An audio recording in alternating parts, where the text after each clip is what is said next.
Oi, gente, que privilégio poder compartilhar algumas palavras com vocês sobre o Vem Segue-me, sobre o meu estudo pessoal. E eu vou te contar como eu me sinto pequena diante dessa designação tão rica, como eu me sinto pequena em poder transmitir isso em um vídeo de apenas alguns minutos. Dizer todos os sentimentos que eu tive, tudo que eu aprendi, a experiência tão sagrada que foi ler esses capítulos de Apocalipse. E eu espero que você tenha sentido o mesmo que eu. O Espírito Santo testificando dessas verdades. E uma coisa que me veio à mente enquanto eu estudava Apocalipse é quando eu era criança e eu tinha muito medo desse livro, porque eu via o livro como o fim do mundo. Eu lia o livro e todas aquelas imagens e símbolos, uma catástrofe. Então eu tinha muito medo do livro de Apocalipse. Bom, depois, quando eu me tornei membro da Igreja de Jesus Cristo dos Santos dos Últimos Dias, o livro de Apocalipse deixou de ser esse livro tão temeroso e passou a ser um livro de promessas. Hoje eu vejo Apocalipse como um livro de promessas. Eu vejo o apóstolo João dizendo, olha, eu tive uma visão, eu tive uma revelação, eu vi essas coisas e eu quero que você compreenda essas coisas. Eu quero que você veja as promessas que tem reservadas para você. E é tão simples porque a gente precisa entender o contexto em que este livro foi escrito. Não era uma época fácil para os santos. Os santos estavam sendo perseguidos, estavam sendo mortos. Nessa época era o imperador Augusto. E ele havia determinado que todo cidadão deveria adorá-lo. E mais ainda, fazer sacrifícios para ele, como se ele fosse um deus. Pois é, olha que difícil situação. E os santos, ou um cidadão que não adorasse, não fizesse sacrifícios para ele, poderia sofrer as penalidades, como ter suas posses retiradas, ficar sem casa, ficar sem onde morar. Ainda poderia receber sanções econômicas, não receber um salário para sobreviver, não ter como trabalhar. Ou poderia ainda receber a pena capital, a morte. Então, nesse período, muitos santos morreram. Muitos acabaram cedendo e entraram em apostasia. Muitos foram exilados. Foi o caso de João, o apóstolo João, que estava exilado na ilha de Pátimos. E ele estava exilado na ilha pelo testemunho do Salvador Jesus Cristo, por aquilo que ele acreditava e professava. E é nesse contexto que ele escreve este livro. Apocalipse significa revelação. Essa revelação futura. Algumas coisas que aconteceriam num curto prazo de tempo, mas outras que aconteceriam num largo prazo de tempo. Então, quando João começa esse livro de Apocalipse, já em Apocalipse 1, ele começa dizendo assim: revelação de Jesus Cristo, a qual Deus lhe deu para mostrar aos seus servos as coisas que brevemente devem acontecer. E pelo seu anjo as enviou e as notificou a João, seu servo, o qual testificou da palavra de Deus e do testemunho de Jesus Cristo e de tudo que viu. Então João, ele testifica e ele escreve tudo que ele viu nesta revelação, nesta visão. E é interessante porque outros já tinham visto também, mas coube a João a missão de descrevê-las. É o que acontece com Nefe, quando Nefe vai lá e diz que viu as coisas que João viu, mas que ele não está autorizado a escrevê-las, que cabe a João poder divulgar isso para o mundo. Então ele continua no versículo 3, bem-aventurado. Olha só, gente, essa promessa que ele diz, bem-aventurado, ou seja, abençoado, aquele que lê e os que ouvem as palavras desta profecia e guardam as coisas que nela estão escritas, porque o tempo está próximo. E eu fiquei pensando, né? Olha só, bem-aventurado o que lê, o que ouve e o que guarda. Mas não é guardar de engavetar, de esquecer, não. É de guardar, de manter presente, de proteger, de preservar, de sempre lembrar do que está aqui. Porque aqui, essas palavras de João, elas são um guia. Um guia se a gente quiser um dia ser exaltado, se a gente quiser um dia ter o tipo de vida que Deus e seu Filho Jesus Cristo possui. Então, que a gente possa guardar isso. E aí João, ele escreve as 7 igrejas que estão na Ásia. E aí ele cita 7 igrejas. E a gente pode pensar assim, nossa, mas só existiam essas? Não, existiam mais. Inclusive algumas até maiores do que algumas que são citadas aqui. E no manual do Instituto tem uma coisa muito interessante, porque diz que muitas das igrejas que existiam na época podem também ter desaparecido. Porque, como a gente sabe, era um momento de apostasia, era um momento de perseguição, e muitas dessas alas, né, que poderiam ter sido fortes, de repente enfraqueceram a ponto até de existir. Mas o que a gente sabe é que João cita as 7 igrejas. E que 7 igrejas são essas? Porque ele diz, João, as 7 igrejas que estão na Ásia. Aqui em Apocalipse 1, no 11, ele diz quais são os nomes dessas igrejas. Ele diz assim, né? É o Senhor Jesus Cristo. Eu sou o Alfa e o Ômega, o primeiro e o último. E o que vês? Escreve-o num livro e envia às 7 igrejas que estão na Ásia. Éfeso, Esmina, Pérgamo, Tiatira, Sardes, Filadélfia e Laodiceia. Então ele recebe a revelação e a ordem do Senhor Jesus Cristo. João escreve para essas igrejas. E é maravilhoso isso, gente, porque a gente fica pensando, né? A essas igrejas que o Senhor conhecia tão bem e sabia as características de cada uma delas, assim como o Senhor também nos conhece.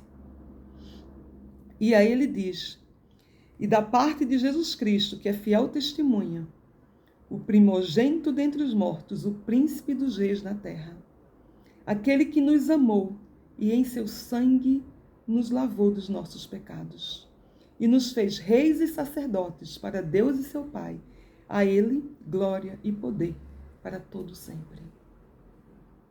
Este é um livro que João está dizendo, olha, Augusto é o imperador. E ele está dizendo, adora-me, faz sacrifícios. Mas implicitamente, João está dizendo aqui que Jesus Cristo é o príncipe dos reis da terra. Ou seja, Cristo é soberano. Cristo é o maior de todos. Tudo o que nós precisamos fazer é confiar em Cristo, porque Ele diz, Ele nos fez reis e sacerdotes para Deus, seu Pai. Então a gente às vezes pode pensar, poxa vida, por que isso está acontecendo na minha vida? Ou porque está tão difícil? Ou como é que eu vou lidar com essa situação?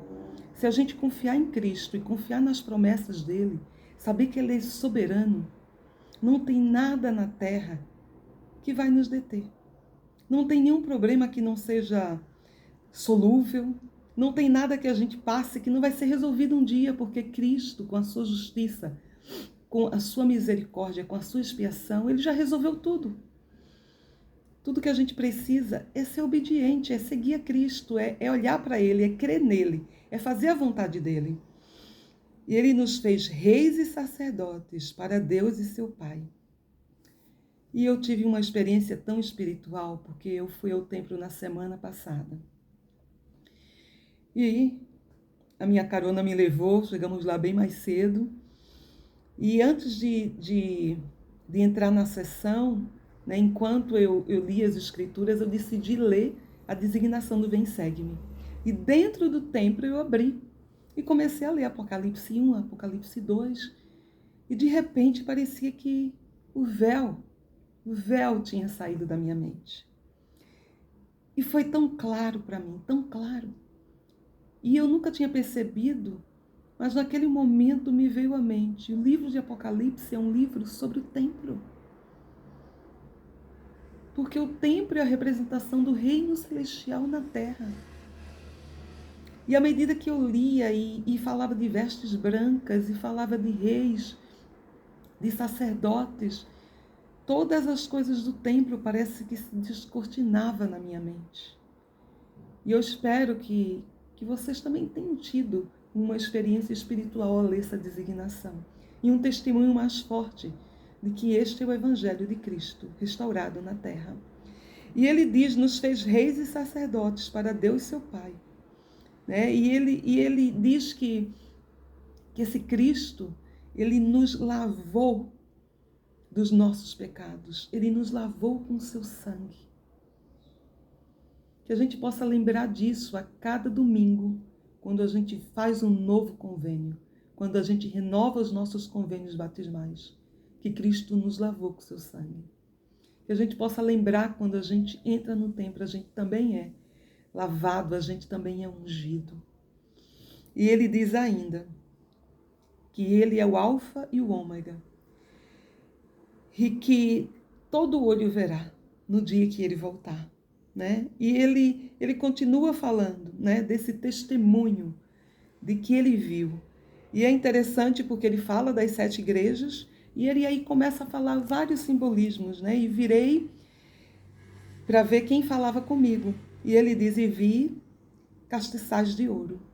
Esses castiçais de ouro também representavam as 7 igrejas. E quando a gente pensa em castiçais de ouro, para que serve um castiçal? Ele faz o quê? Ele ilumina. Ele leva a luz. Para que servem as igrejas? Para iluminar. E se nós pensarmos que nós somos também a igreja, nós precisamos ser a luz do mundo. Nós precisamos iluminar. E ele continuou. E no meio dos castiçais vi um semelhante ao Filho do Homem, vestido até os pés com uma roupa comprida. Essa roupa comprida de Cristo simboliza a sua graça, a sua expiação. E ele estava cingido à altura do peito com um cinto de ouro. O ouro também tem um simbolismo. O ouro significa a verdade. E a sua cabeça e cabelos eram brancos, o branco que significa a pureza. Como a branca lã. Essa pureza, esse perdão dos pecados.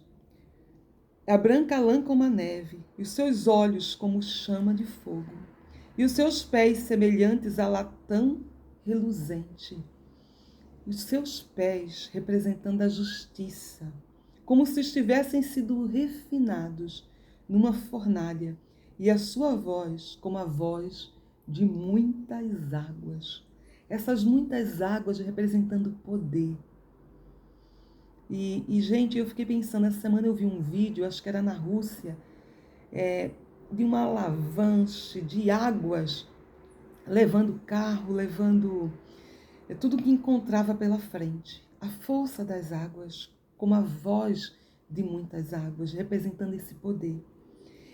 E tinha na sua destra, a destra representa o quê? A destra seria a mão direita, 7 estrelas.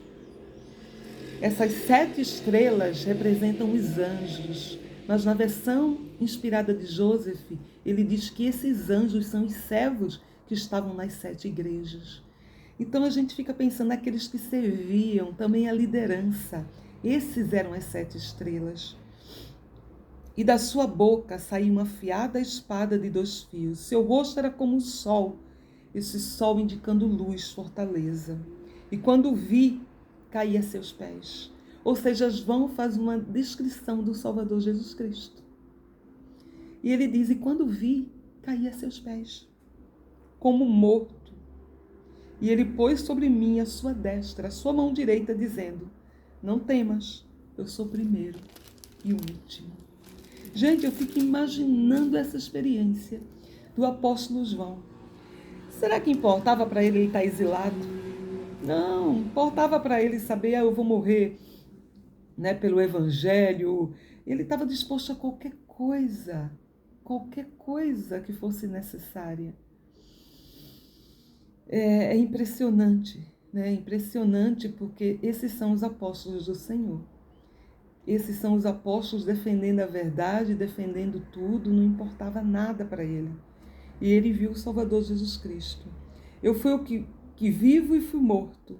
Eis que vivo para todo sempre. Olha que promessa linda. Eu fui o que vivo. Eu fui morto, mas eu estou vivo, eu continuo. O Espírito é eterno. Né? E agora também ele já estava ressuscitado com o seu corpo, né? Glorificado. E ele diz, eu fui o que fui vivo, né? Que fui vivo e fui morto, e eis que vivo para todo sempre. E tenho as chaves da morte e do inferno. Ou seja, o nosso Salvador tem as chaves da morte e do inferno. Por quê? Porque ele expiou por nossos pecados. Ele tem as chaves da morte. Ele ressuscitou. Ele pode redimir, ele pode nos resgatar desse inferno, ele pode tirar-nos desse inferno. E ele diz, os anjos das 7 igrejas, os 7 castiçais que viste, são as 7 igrejas. E aí ele começa a escrever sobre as igrejas. E ele começa a falar sobre cada uma delas. Ele começa falando, a igreja que está em Éfeso. Olha só, ele diz, ele conhece essas igrejas, né? E o Salvador Jesus Cristo conhece aqueles membros. E ele diz que, qual o pecado deles em capítulo 2, 4? Porém, tenho contra ti, que deixaste o teu primeiro amor. Ou seja, deixaste o Salvador Jesus Cristo. Vocês deixaram o convênio, o seu primeiro amor. E estão lá, indo atrás de outras coisas, de falsas doutrinas, de apostasia, de outros ídolos. Então ele adverte a igreja. E ele diz, lembra de onde caíste, praticas o arrependimento e as primeiras obras. Mas aí ele faz uma promessa, se eles se arrependerem. No versículo 7. Quem tem ouvidos, ouça o que o Espírito diz às igrejas. Ao que vencer, dar-lhe-ei a comer da árvore da vida, que está no meio do paraíso de Deus. E onde a gente aprende sobre a árvore da vida, além das escrituras, ela está lá no templo, né? Está lá com Adão e Eva presente. Então, e eles queriam comer desse fruto, mas foi dito não. Vocês ainda não podem. Vou colocar um anjo lá para proteger a árvore da vida. Mas ele faz uma promessa que aquele, né, que se arrepender, aquele que vencer, ele dará do fruto da árvore da vida. E, gente, ele continua dizendo, né, ele continua dando outra promessa. Quem tem ouvidos, ouça. O que vencer não receberá o dano da segunda morte. Qual é essa segunda morte? É a morte espiritual. Ou seja, quem vencer não vencerá a segunda morte, mas poderá receber as bênçãos de exaltação. E aí ele continua. Agora ele fala, e ao anjo da igreja que está em Pérgamo, ou seja, ao líder, ao servo da igreja que está em Pérgamo. E ele faz uma outra advertência. Qual era o pecado? Qual era o pecado de quem estava em Pérgamo? Ele fala assim no 14. Porém, umas poucas coisas tenho contra ti. Que tem lá o que retém a doutrina de Balaão, o qual ensinava Balaão a lançar tropeços diante dos filhos de Israel, para que comessem dos sacrifícios da idolatria e fornicassem. Assim também os que retêm a doutrina dos nicolaítas, o que eu odeio. O que é que ensinava a doutrina de Balaão? Pregar o evangelho visando obter lucro e honra dos homens. Ele pervertia o caminho do Senhor. O que é que ensinava os nicolaítas? Era essa seita que ensinava doutrinas, ideologias contrárias aos ensinamentos de Deus. E essas filosofias aí, nicolaítas ou a Balaão, começava a rondar a igreja de quem estava em Pérgamo. E qual é a promessa que ele faz? Ele diz, arrepende-te, porque em breve eu virei a ti. E aí ele diz no 17, quem tem ouvidos ouça que o Espírito diz às igrejas, ao que vencer, Eu darei eu a comer do maná escondido. Que maná escondido é esse? Dar-lhe-ei uma pedra branca e um novo nome escrito na pedra, ao qual ninguém conhece, senão aquele que o recebe. Gente, essa pedra branca é uma partezinha do reino celestial. Ele vai nos dar, ele vai dividir o seu reino. Ele vai nos dar uma parte desse reino celestial. Mas receberemos um novo nome. Onde nós recebemos um novo nome? E cada vez que a gente faz ordenanças sagradas e que a gente é procurador de uma pessoa no templo, nós estamos dando oportunidade para ela, através dessas ordenanças, desses convênios, de receber essa pedra branca, um pedacinho do reino celestial. E eu estava ali sentada dentro do templo, quando eu decidi ler a designação dos Ensegue-me. E de repente eu li Apocalipse de uma maneira que eu nunca tinha lido antes. E eu comecei a ver que era um livro de promessas. Era um livro sobre o templo. Um livro sobre o reino celestial. Que privilégio! Eu não queria parar de ler. A sessão ia começar. E quando a sessão começou, muito mais claro as coisas vieram à minha mente do que eu tinha lido em Apocalipse. Esse poder que tem as Escrituras. É o poder que tem o Espírito Santo. De fazer você compreender coisas que você antes não tinha compreendido. De tal clareza que você nunca mais vai esquecer. E aí ele diz, né, que arrepende-te, né? Arrependa-se. E esse novo nome ninguém conhece, a não ser aquele que o recebe. E aí, gente, ele começa, agora falando de outra igreja, os que estão em Tiatira. E qual era o pecado de Tiatira? Era exatamente ter sido enganado, deixado enganar-se pelas falsas doutrinas. E ele diz aos que estão em Tiatira, a todos quantos não têm essa doutrina e não a conhecem. Ou seja, a gente precisa conhecer a doutrina de Cristo, a gente precisa manter essa doutrina, preservar essa doutrina e não deixar que ela se corrompa. E aí no 26, Apocalipse 2:26, ele faz a promessa para a igreja de Tiatira. E ao que vencer e guardar até o fim as minhas obras, eu lhe darei poder sobre as nações. E com vara de ferro as regerá, e serão quebradas como vasos de oleiro, assim como recebi de meu Pai, e dar-lhe-ei a estrela da manhã. Olha a promessa que ele faz para esses santos. E dar-lhe-ei a estrela da manhã. A estrela da manhã é a estrela mais brilhante do firmamento. E aí ele fala para outra igreja, que é a igreja de Sardes. Gente, a igreja de Sardes, ela me comoveu muito, né? Porque ele diz assim, ó. E ao anjo da igreja, né, ao servo do Senhor, ao líder que está em Sardes, escreve. Isto diz, isso já está em Apocalipse 3. Isto diz o que tem os 7 Espíritos de Deus e as 7 estrelas. Eu conheço as tuas obras, que tens nome de que vives e estás morto. Ele fala, tens nome de que vives, mas está morto. Ou seja, vocês na igreja de Sardes pensam que estão vivos, mas vocês estão mortos. Vocês são aqueles santos de domingo, aqueles santos que aparentam uma coisa, mas não vivem no seu coração.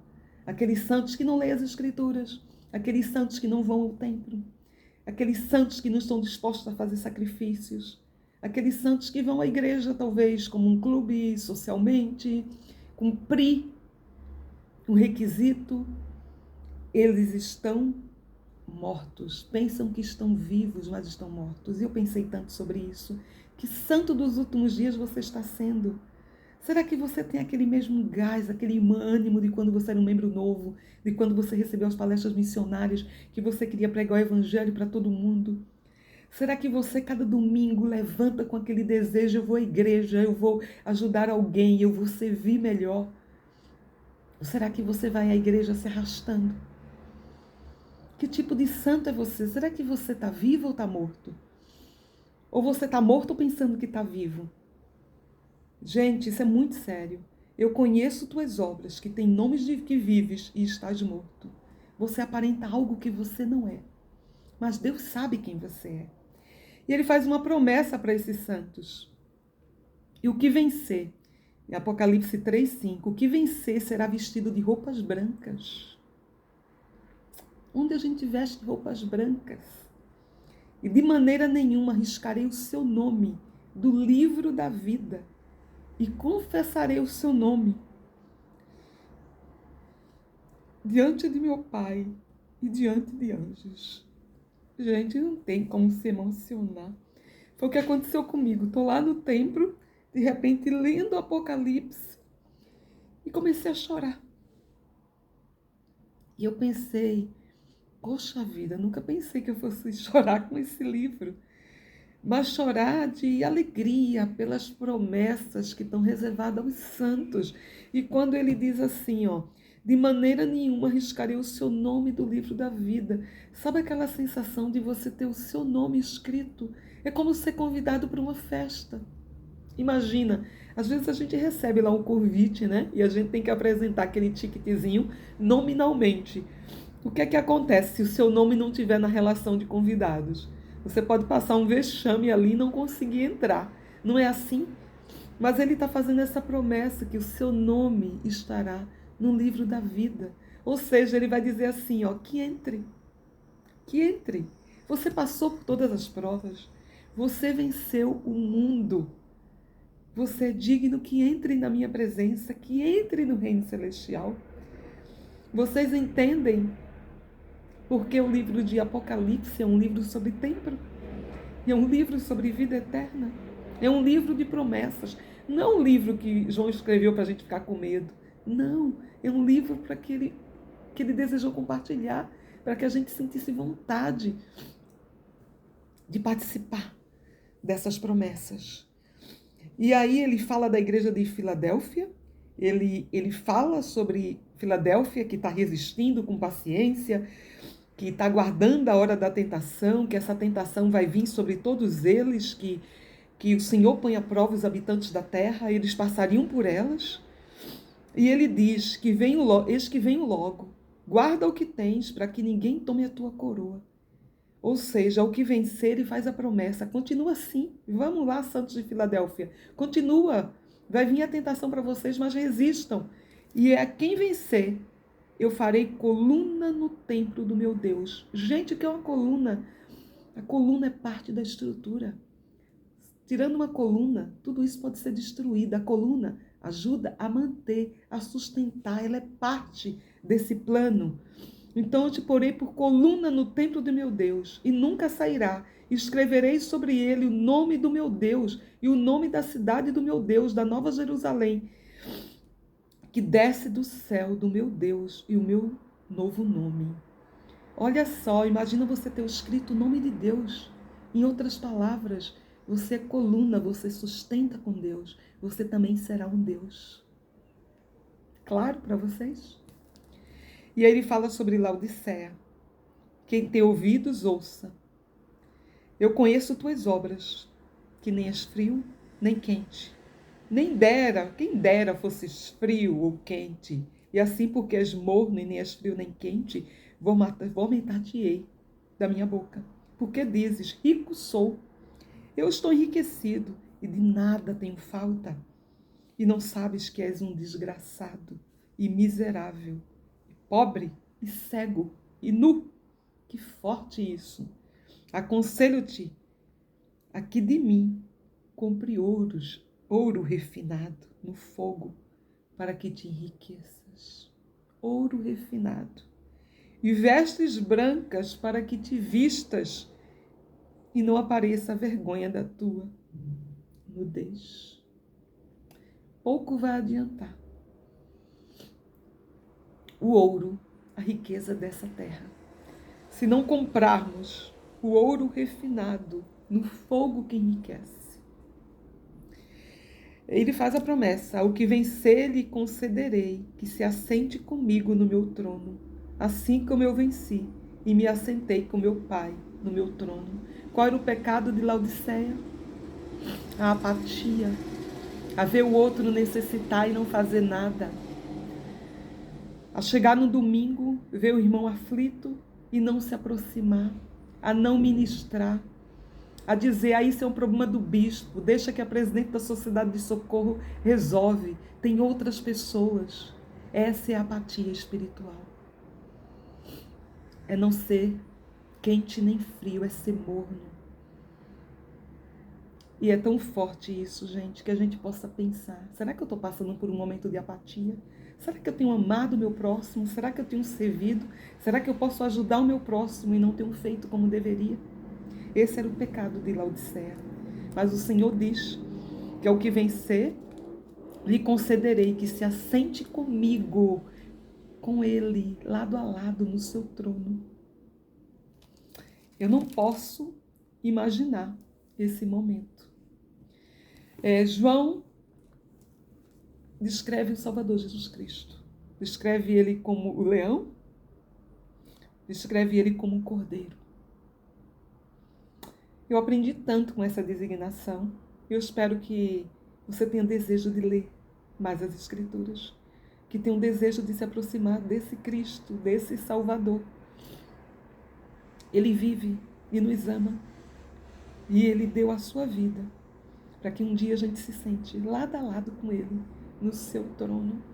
Sou tão grata ao meu Pai Celestial que deu o seu filho amado, para que pudesse passar essas coisas por nós, para expiar os nossos pecados, para nos lavar. Sou grata pelos templos santos na terra, sobre esse pináculo erguido que nos remete ao céu, que é o nosso lugar, que é para lá que nós iremos, que essa vida, gente, é passageira. Tudo fica, tudo fica. Essa vida é passageira, que a gente tem que olhar para o céu, que a gente olhe para cima, para o alto, e que a gente possa ser essa luz para o mundo e vencer o mundo. Obrigada, gente, até a próxima.